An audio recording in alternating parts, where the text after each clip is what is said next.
Kamusta ba kayo dyan, Pinas? Yung mga aircon technician dyan sa Johnson Lopez, Johnson Enterprises. Kamusta kayo dyan?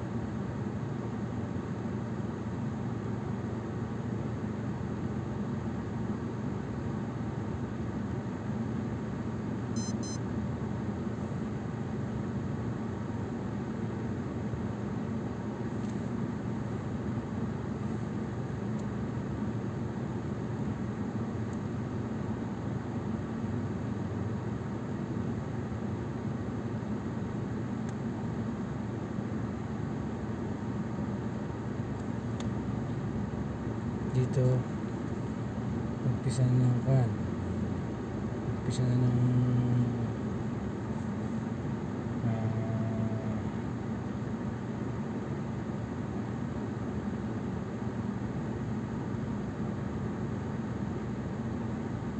hirap ng trabaho ng mga air condition technician kasi mainit na dyan sa Pilipinas. Nagtatag-ulan na, medyo kukunti na yung trabaho.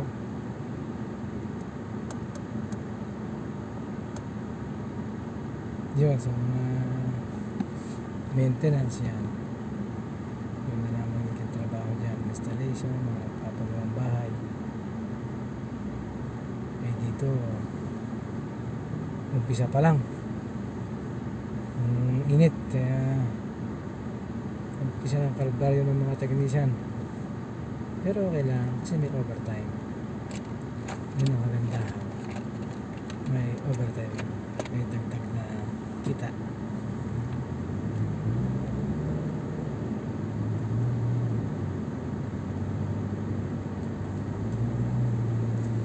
Huwag lang magkakasakit.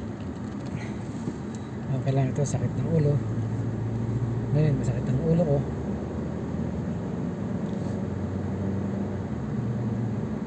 Okay lang. Kaya pa.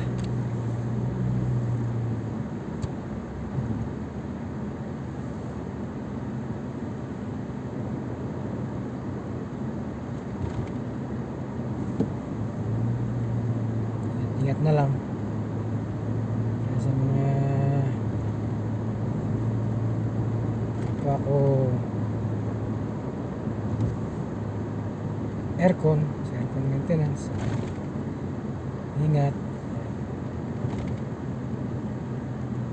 Lagay ako, hindi naman ako madalas na lalabas naman pag lang talagang kailangan. Saka na naman ako na natulong sa kanila.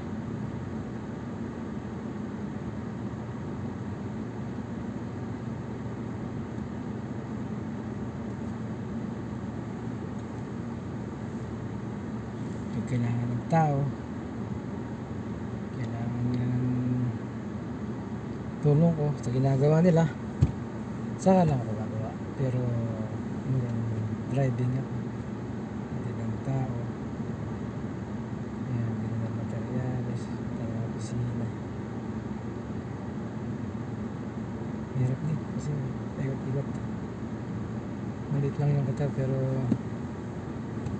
mahirap din ikutin ng maghapon sa dami ng building.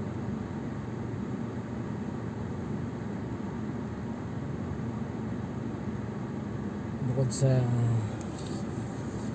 sa aming report, bukod sa report namin, mag-report kami ng minsan tatlong page, minsan dalawa, minsan apat, minsan limang page. So pagka nag-schedule kami ng 25, 20, hirap na gawa ng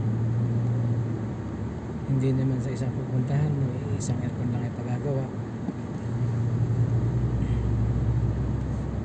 Karamihan pa sa mga customer dito, pag ginawa mo isa, tuturo doon sa kabilang aircon niya, kwarto niya. Minsan magre-request ng linis,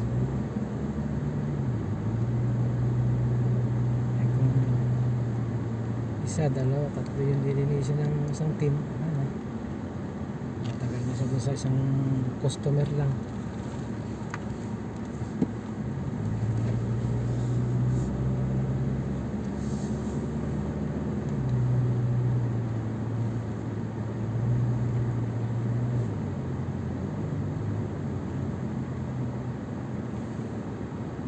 Hindi ko naman sila pwedeng mapurahin.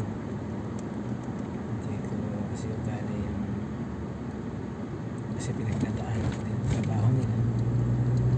Alam ko yung hirap. Ano na yung kaya.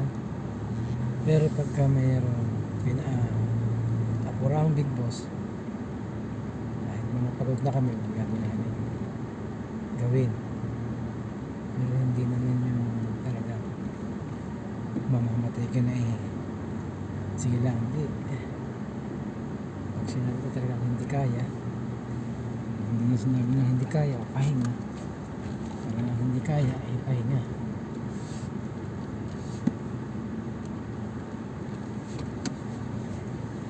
Ako na lang nagpapaliwanag sa opisina, hindi kaya ng tao yung ingay, pagod. So babalikan, ganun na lang. Mabait naman yung mga boss namin. Dito sabi nila pangit pa sa Qatar, hindi yan naman lahat. Amo namin mababait.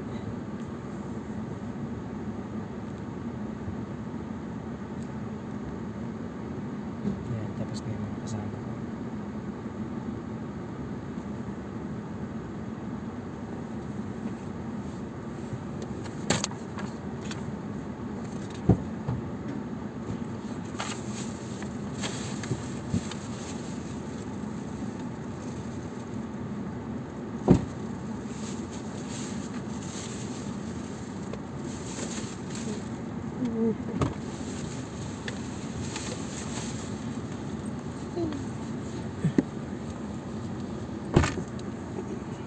Ayos na yun sa may hallway. Ano problema nun? Sabi hindi nalamig. Malamig, natulong lang. Walang isolation yung ano. Walang kahaba, basta nakatip lang.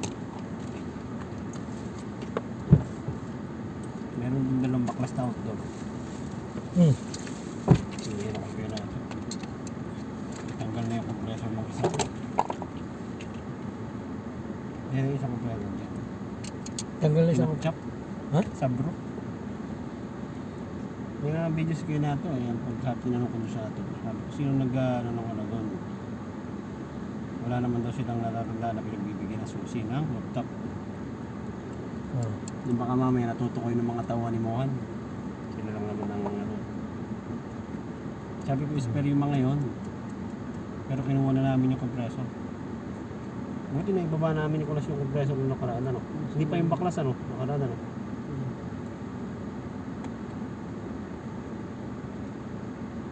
Sabro. Yung condenser nandun pa. Kaya lang, pag wala nang yung sa compressor, yung mga tubong ano, saksyon, putol. Tapos natira ay ano, patulad ba sa GT3? Hello? Housing lang, ganun lang. Yeah.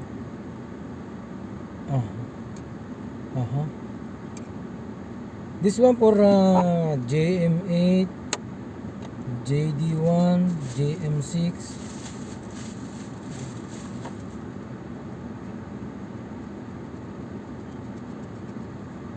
No, only that's the lip room only.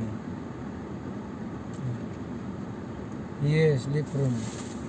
But I think there is a number there. There is a number for JO3, JM6.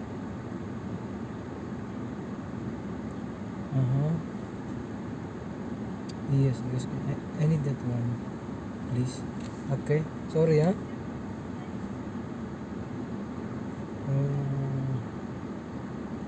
Last year around October, I think October, June to October is one. Okay, thank you.